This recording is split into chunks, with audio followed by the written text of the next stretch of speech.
Welcome to Care More, Be Better, a podcast for people like you who care about the social impact of conscious companies and everyday heroes. Hear inspiring stories from those who put people and planet before profit and personal gain. You'll learn how you can make a difference, vote with your dollars, and get involved today. Here's your host, Karina Belizzi. Hello, fellow do-gooders and friends. I'm your host, Karina Belizzi, an activist who is passionate about building a better, more sustainable, and truly regenerative future. Every week, I invite you to care a little bit more so that together we can all be a little better. Today, we're going to connect on racial injustice, inequality, and racism. We're going to talk about Black Lives Matter as a movement and how this movement seeks to create a more equitable society. But before I introduce my guest and really get started today, I want to talk for a moment about what's presently happening in the Supreme Court. This week, an unprecedented event occurred. A leaked draft majority opinion hit news media coast to coast that seems to indicate that Roe v. Wade will be overturned. The reason I bring this up today is that guess who is most impacted by lack of access to health care, including safe abortion procedures? Sadly, it is the economically constrained people of our society, and dominantly that's made up of minorities. So what happens when abortion is made illegal in any state? The incidence of illegal abortion climbs. In The Observer this week, Word and Black, this is wordandblack.com, sat down with Jeanette Robinson Flint, who's the executive director for Black Women for Wellness. Jeanette gave voice to what many of us are already thinking. She says, "I am dismayed. I am angry about the ways that the Supreme Court is going. 78% of Black women do not approve of the overturn of Roe v. Wade. 85% of Black women will support someone they love who chooses to have an abortion. With the overturn of Roe v. Wade, what it does is put women across the middle of the country at risk. They won't be able to access abortion. And if they have to travel to another state, there is a cost of abortion. And it is unfortunate because every woman, every Black woman deserves control, autonomy, and self-determination over her own life. It's a basic human right. You get to say if you want to be pregnant or not." Now, this is not what I had planned to talk about today, but I cannot help but lead with it. Today, I'm going to be connecting with an incredible young man, Martin Henson, founder of BMen Foundation. Martin has spent the last 10 years advocating for Black lives, addressing the systemic issues that affect Black and marginalized groups through both conventional and unconventional avenues. Martin created BMen Foundation, an organization to support Black men as an extension of this work. So Martin, I know I've set a bleak tone for the start of this show today, but I'm itching to know what you think about all of this. How do you see the potential of an overturn of Roe v. Wade? Yeah, I think it's going to be a fight. I'm angry. I'm sad. I feel ignorant in the sense that I should know more because I'm a perfectionist, because I want to be ready and equipped to support the Black women that are going to have to navigate this, in addition to the other women of color and women throughout the world that are trying to figure out how they're going to exist in the American space. It's bleak. It is bleak. It is exactly that. Well, and I think the biggest thing I'm seeing in media is that women feel helpless and as if they are completely out of control of their lives. And so I know that may sound like an extreme statement from somebody who, I've never had an abortion. I have 2 boys. But the reality is, if you're taking something away from someone that gives them autonomy, that gives them the right to be able to bear a child when they're ready to, that doesn't say to them suddenly, you know, I know that you really want to go this career track or finish high school, as a for example, but you're pregnant now and you're just going to have to do that. So put all your other plans on hold and, you know, welcome to mamahood. That being said, too, some women don't want to be mothers. And I have to say, it's their right to choose that path. Having children is a huge responsibility, but it also has the effect of keeping us economically constrained if we don't have the means to fully support that child at the time that it enters our lives. And so, I mean, I can say this as someone who put my career first for a good amount of time, and now I have kids, and it's complicated to make time for everything in your daily lives, to take care of your children the way you want to, while still being able to do the other things that you need to do in your daily life to pay the bills and everything else. What happens when your kid gets sick and now you can't go to work? Well, if you can't afford health care or child care, what do you do? And so I think that this is something that affects Black men. It affects all men as well as all women. If we suddenly see this tide change, and an act that was put in place in the 70s that essentially protected people from, having to seek an illegal means to take care of something that they weren't ready for. I mean, I just am very worried about the state of our social systems here in the United States. So I guess that was commentary more than anything, but I'm really looking for a check from you. Like, how do you think that this will impact people in your community? Well, I think people really need to learn to stop seeing it as everybody's issue that starts with women's bodies, and look at it as a women's issue that affects everybody, and that you should be invested in a very real way. And instead of waiting to get instructions, which as a man, as a guy, I feel myself getting caught into that mode. All right, well, when somebody tells me what to do, I'm gonna do it. But in this, when we think about, even as I think about things with BMen and the social determinants of health and all the things that impact, if I'm trying to frame what's happening with men, I'm looking at it, economics, education, healthcare access, communities, experiences of racism and discrimination. But when we're thinking about what's happening in the bodies of women right now, there's a whole range of healthcare that they're not being able to determine for themselves. So I think it should be important to every man, every person to be invested in this fight to make sure that women have autonomy over their body.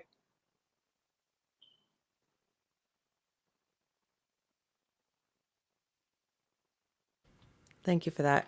I just ultimately, I see that we're at a crossroads, and I didn't expect to be here again so soon. It seems every time we turn, there's yet something more coming forward that is going to impact or have this strong effect on social systems in the United States and other minority communities, as well as just all people.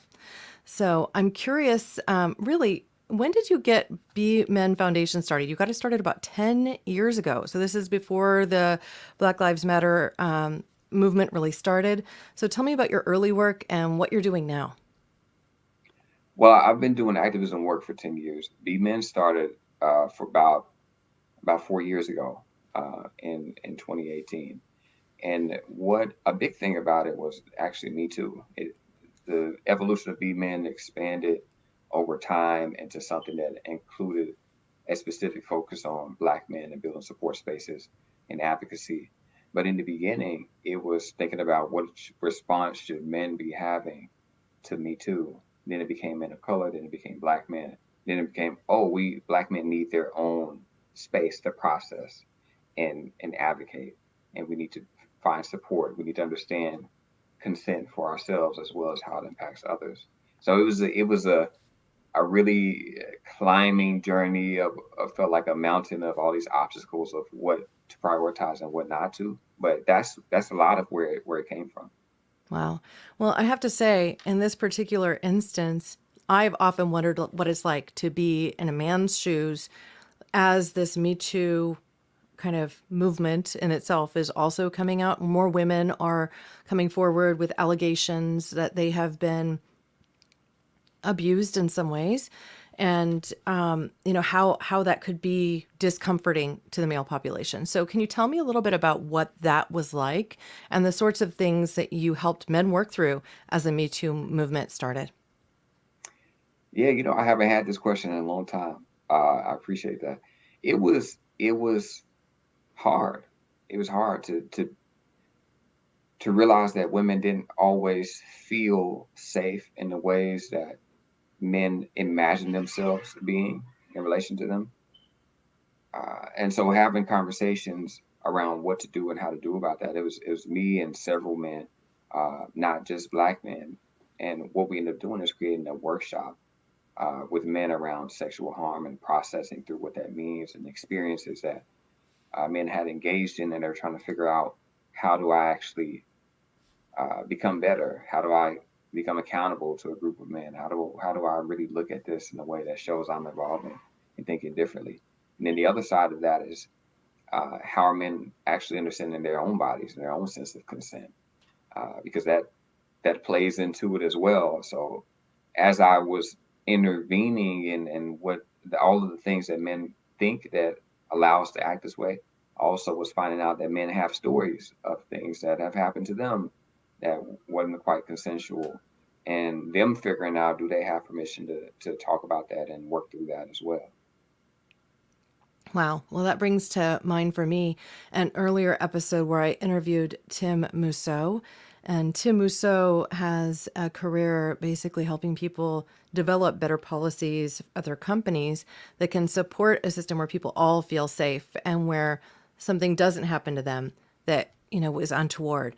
In his case, he had been abused in high school or college rather, and didn't even know it had happened until years later. This person sent him pictures via social media of him in compromising situations that he had no recollection of, and where it was obviously him because the tattoos he had were pictured and things like that.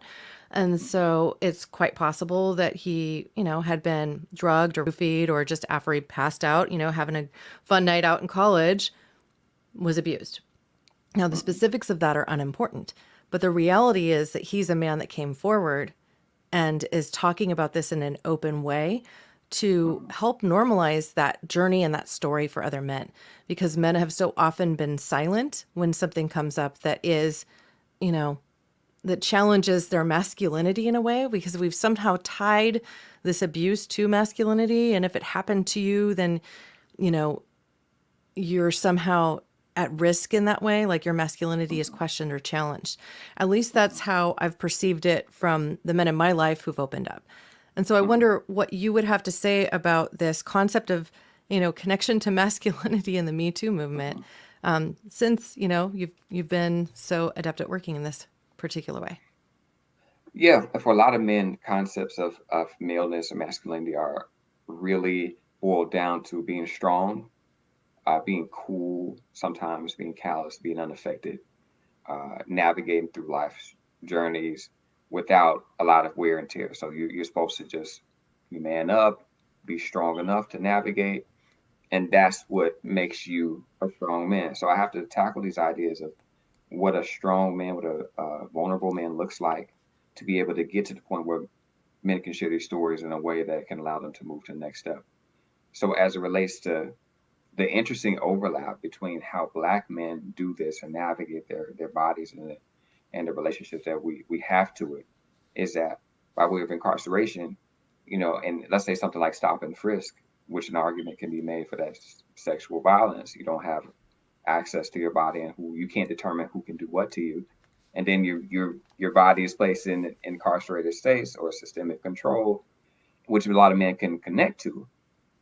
But when we start thinking about women having those similar lack of control, well, in a very different way, I think there's space for men, Black men, to be like, ooh, here's how it feels when my body is not under my control.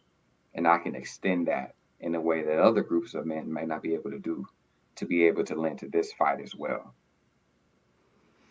Wow. Well, I think this brings me to another question I had for you, because in running something that is focused on also celebrating a group of men, sometimes you'll get a question about at what point it becomes something like toxic masculinity. And I don't see it that way at all, but I just wondered if you've come in contact or had to confront this type of a question before, about how you have what could be a healthy masculinity, and when does masculinity become toxic? Yeah, I didn't engage it from the position that masculinity exists without a value orientation first, and then when it becomes harmful, then people say toxic masculinity, and that's what they refer to. And sometimes you get in situations where their primary designation of masculinity is that it is toxic. Mm-hmm. So what I try to do is show them that by way for Black men specifically, by way of having to navigate the world of oppression and white supremacy, we've had to develop a different type of masculinity, just just because of that. And Hmm. across the world and across cultures, masculinity exists in a lot of different ways. So when we overlay all masculinity as inherently toxic, I try to reframe that into a conversation around which parts of masculinity have you found to be toxic in your world and in your life, or that you may feel constrained by, whether it's coming from you or it's impacting you, to allow people to have space to talk about it in a way they understand it, and also show them that there's masculinity can be a lot of different things. Well, and that women can also have masculine attributes. It's just the reality that we all have the feminine and the masculine embodied within us. And I think we get in the habit in today's world of talking about something like the divine feminine, but we don't do the same with regard to masculinity. And I think that there's a miss in there. Is we hear about masculinity almost spoken of in a negative way. And I think it's all what you make of it in a way, but it would be nice if we can get our language centered around what really matters, and not be so critical of sex or gender or masculine versus feminine. I mean, they shouldn't necessarily be completely opposing. They're complementary as well. So, you and I both have feminine and masculine attributes. Is one evil or good? Not necessarily. They're just different sides of a coin. And so I think if we can reframe our thinking, that doesn't make me a bad feminist to say that I embrace my masculine attributes as well. It's just time and place and understanding, when you should express what parts of your psyche. So that's at least how I see it. And I wonder what your perspective would be, considering the flip side of the coin, the femininity and masculinity. Yeah, there's duality and there's multiplicity in all the ways that we exist. For some people, the masculine feminine is not even a way that they like to characterize themselves. And I was like, all right, Right. that's Gender cool. neutral. Yeah, they just move in that way. And I think we should make sure that we're understanding the way that we're both perceived and the way that we feel internally, and trying to navigate that in a way that gives everyone as much dignity as possible. So, yeah, and even with things that are like around being vulnerable, sometimes people interpret that from me as being feminine. Okay, if that's the term you have for it, it's just an expansion of the way I would like to be, and I don't have any restrictions personally on how people label it, whether masculine, feminine, neutral. It's just that when come across my masculinity, I don't want to feel as though I'm unsafe or I'm making them feel unsafe. And if there's very specific things that I can do to like create a more supportive atmosphere, then that's what I'm trying to do. Yeah. No, I think that's great. And honestly, there's power in being vulnerable because you connect with people when you're vulnerable and they develop an emotional bind to you in a way. And so I really feel like it's all of our jobs to just be a little bit more honest and vulnerable in the day to day. Started this broadcast. I had muted myself on one thing and not the other. So 2 minutes of dead air might have shaken me up a little bit, but the reality is it's okay to make mistakes. And if everyone's perfect all the time, then what's really interesting about life? Right. So I have a serious question for you, but I have no expectation of really what the answer is going to be. It's just, I would like to understand what it's like to be in your shoes as a Black man in America today. And Mhm. it's a really big question, but I would just like to get a purview, a snapshot of what it's like to look through the lenses that you wear in your daily life, where you live in the world. Well, for me, okay, put it like this. So my articulation and my intelligence, me refining that has been a function of survival as a Black man in America. Because if I'm not articulate and I'm not gentle, and I'm not making people aware of how I occupy the space, then I look dangerous. If I come into a space looking neutral, I'm like, oh, well, what's wrong with him? Like, is this something? Do I need to feel like I have to prepare myself for some violent encounter? This is coming from the other people. If I do not have some way of softening my existence in space, that's the everyday, that's the all the time. And then the advocacy piece is because the way that people think about Black men is inherently so racialized, I have to come out and create advocacy around the things that Black men exist through and experience in ways that we're vulnerable, in ways that we're human, because otherwise it wouldn't happen. So a big part of this is just survival for me. If I didn't have to have a defense around being a Black man, I would be very different. But because I have to be on guard, I have to be thoughtful, uh, I have to be expressive as a way to diffuse tension in very unique and specific ways. It's an intellectual tax for sure, for sure. I can remember being when you're younger. A lot of people have anxiety around working in groups. If you have, been in school, that whole thing. I remember if I was in a group and if I stumbled or stammered on any answer to any question, they're not asking me nothing else the rest of the time because my one chance to make an impression opposite to what they already perceived me has been blown. Wow. Now, oh, he's not smart anymore.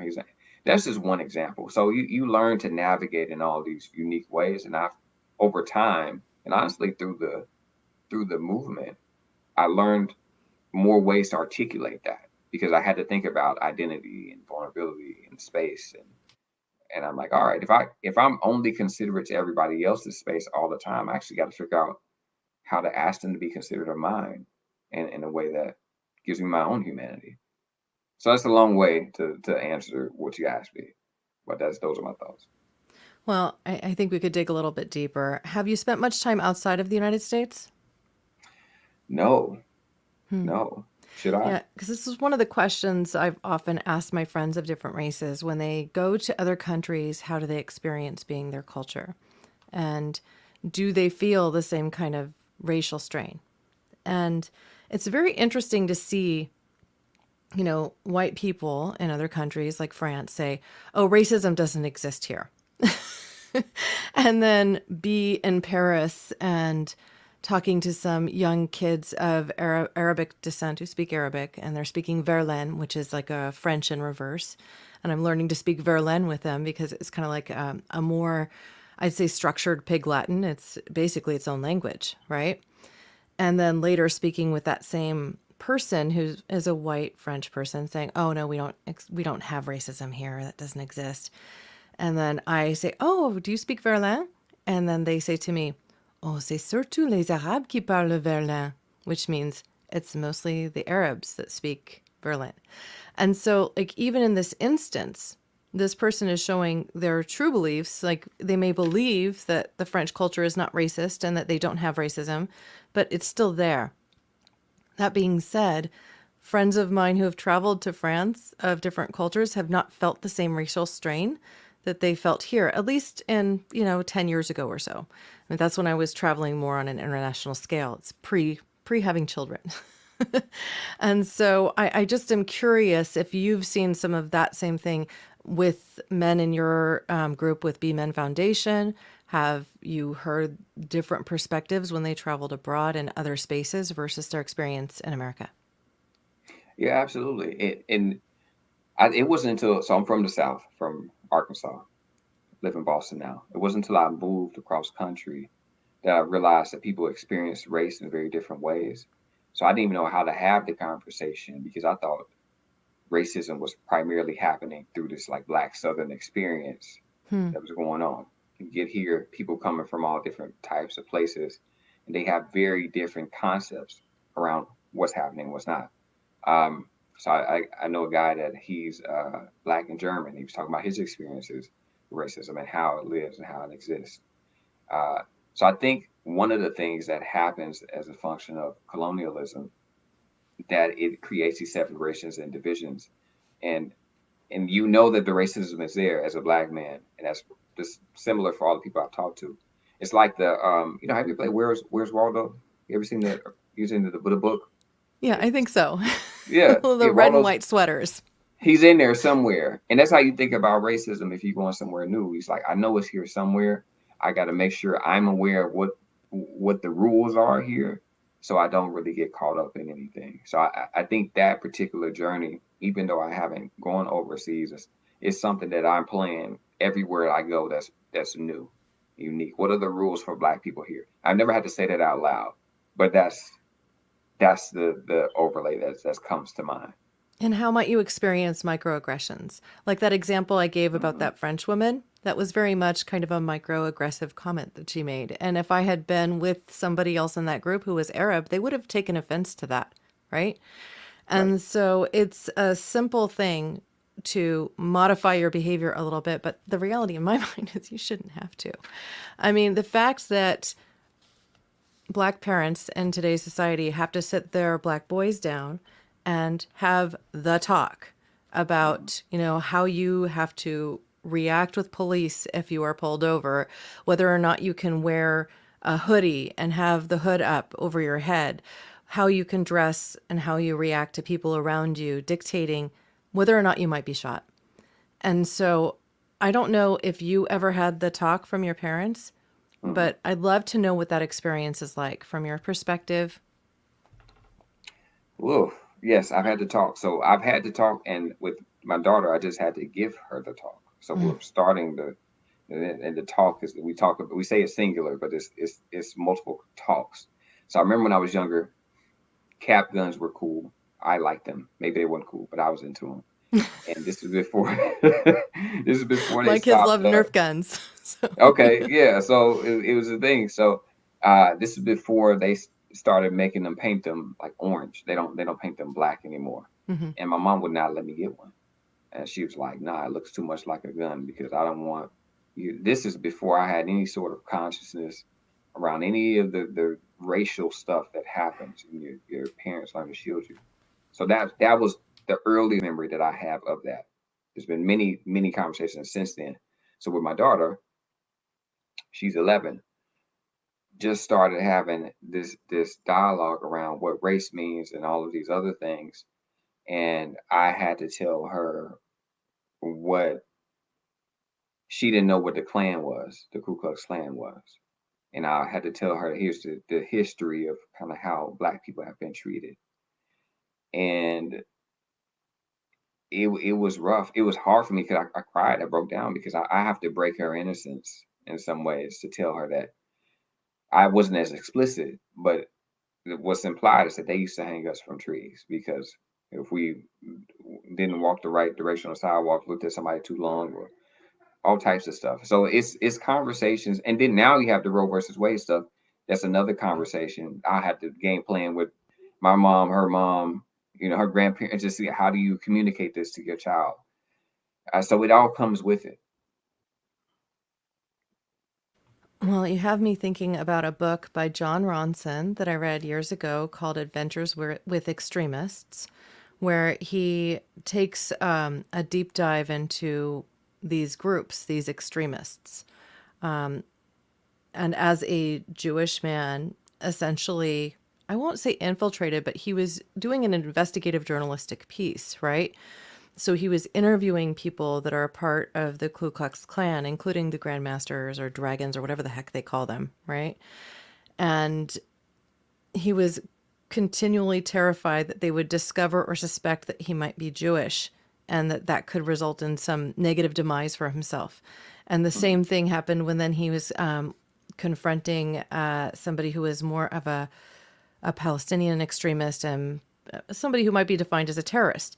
So it's an incredible book. It's a really interesting and entertaining dive into these extreme sides of humanity, and also very, very revealing about this kind of dark underbelly of humanity and how we are essentially manipulated into believing some of the things that we believe through like this slow kind of erosion, and how today the KKK has gotten very wise to how they talk about their beliefs and focusing on nationalism and things like that to try and drive a conversation, pride in your country and things along these Mhm. lines, which are I think quite alarming. And in reality, things like the American flag emblazoned boldly on a truck now makes me wonder about that person's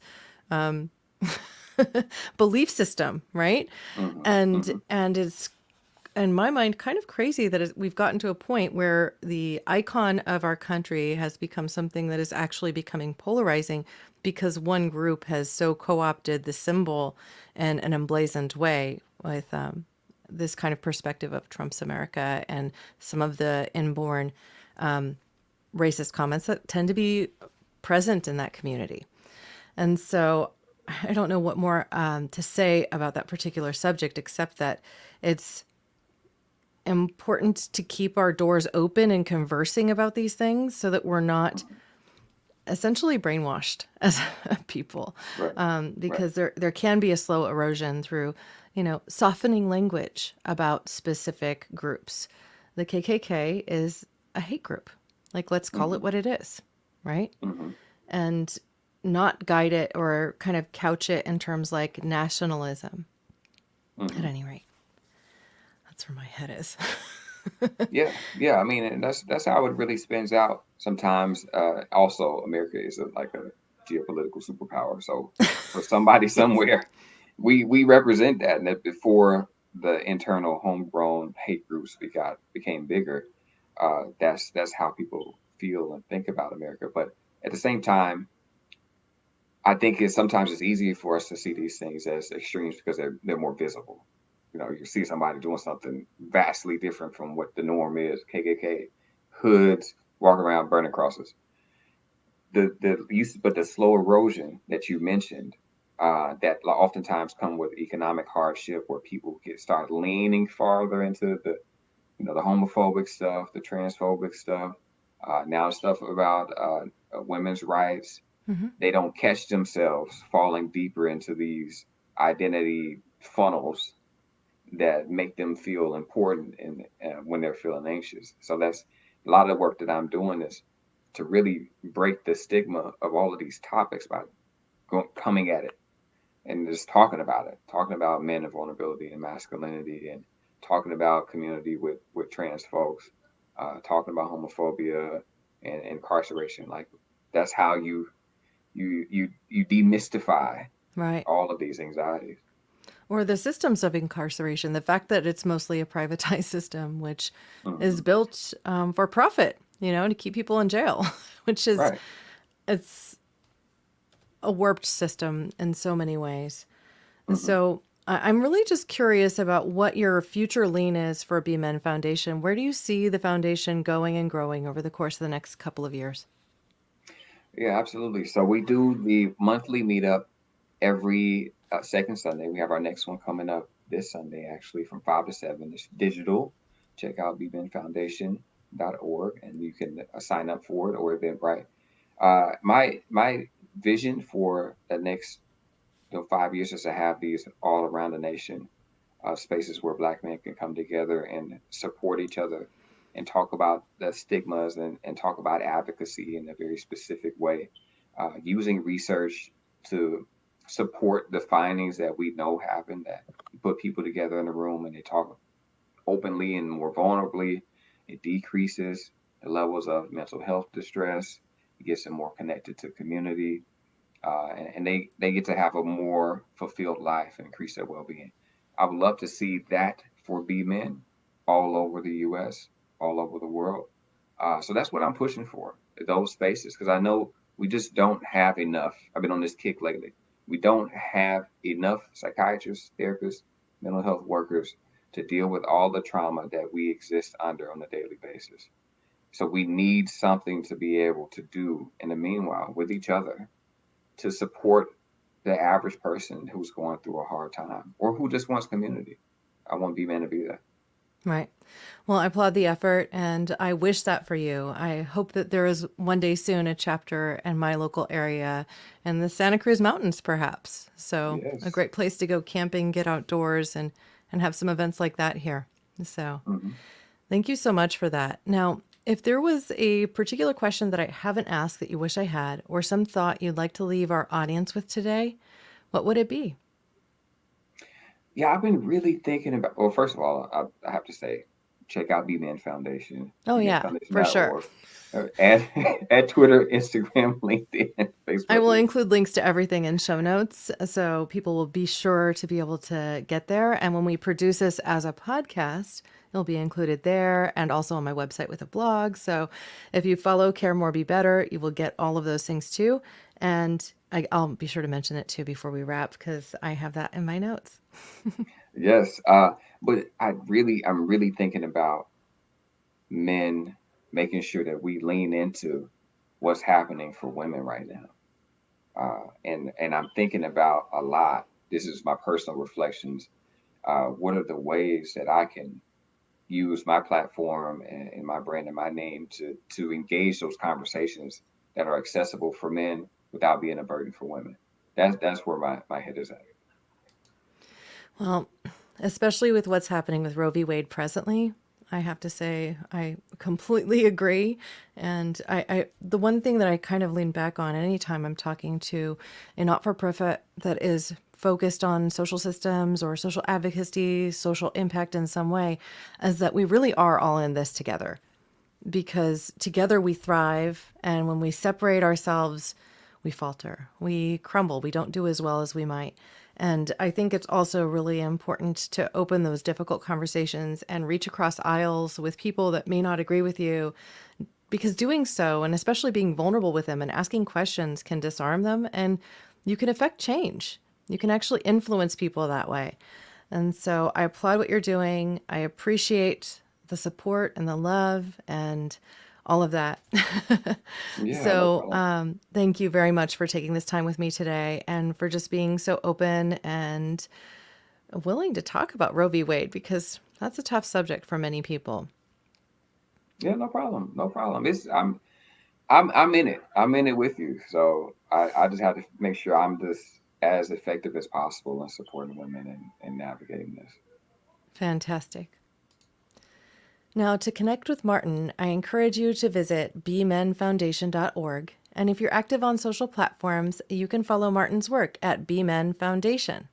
Thank you now and always for being a part of this pod and this community, because together we really can do so much more. We can care more and we can be better. We can even regenerate our social systems and save this planet. Thank you so much, everybody. Thanks for listening to Care More, Be Better, a podcast for social good. To make sure you never miss an episode, subscribe, rate, and review wherever you listen to podcasts, and share with your friends to help us reach more people and spread more social good.